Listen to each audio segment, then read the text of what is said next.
Nevertheless, I'll be voting no on all three questions. Chapter 40B is a law that's been around since 1969, when I was 7 years old. So I can't take credit or blame for it, but I'll tell you, it's not perfect, but it really is throwing the baby out with the bathwater by voting no. And by the way, all four candidates for governor, including the Republican, are voting no on this question. I know, the fellow running against me is voting yes on 2, yes on 3. His own governor thinks that's a gubernatorial candidate, thinks that's an extreme position. Chapter 40B has generated about $9.5 billion in economic activity in the last dozen years.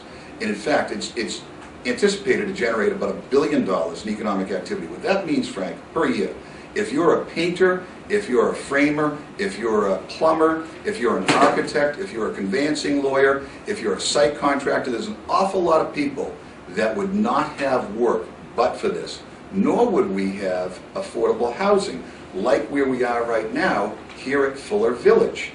Fuller Village, we set aside, I'm on the board of directors here, we set aside 25% of the housing here as affordable. I'm sorry. And people don't realize that, but that's what 40B is. It's typically higher-end housing like this. We're not talking the Columbia Point housing project. We're talking typically higher-end, nice housing, wherein a quarter of the housing is set aside as affordable. In the Catholic Church, the Cardinal and the several archbishops just came out in strong support of 40B. The Archdiocese is one of the biggest developers. Now, there were some issues. In about 2001, the Swift administration, acting Governor Jane Swift, a Republican administration, ceded their responsibility for determining site eligibility, which is done by the Department of Housing and Community Development, and instead gave that power to a consortium of banks referred to as the New England Fund. Naturally, the bank said every site was terrific, and we saw an explosion for about 2 or 3 years of applications for the 40B, and that's where the problem came. We addressed it. I was one of the fellows in the legislature that addressed it legislatively.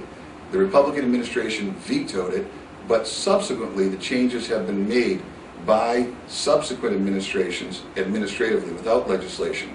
We've also added corrective legislation. Much of the abuse and problems with 40B have been eliminated. There still are issues. We passed something this year in the Senate with my sponsoring to allow for the Inspector General to audit developer profits, which are limited under the statute. There are still issues that could make it better, but we shouldn't throw the baby out with the bathwater and eliminate both affordable housing and jobs for our tradesmen.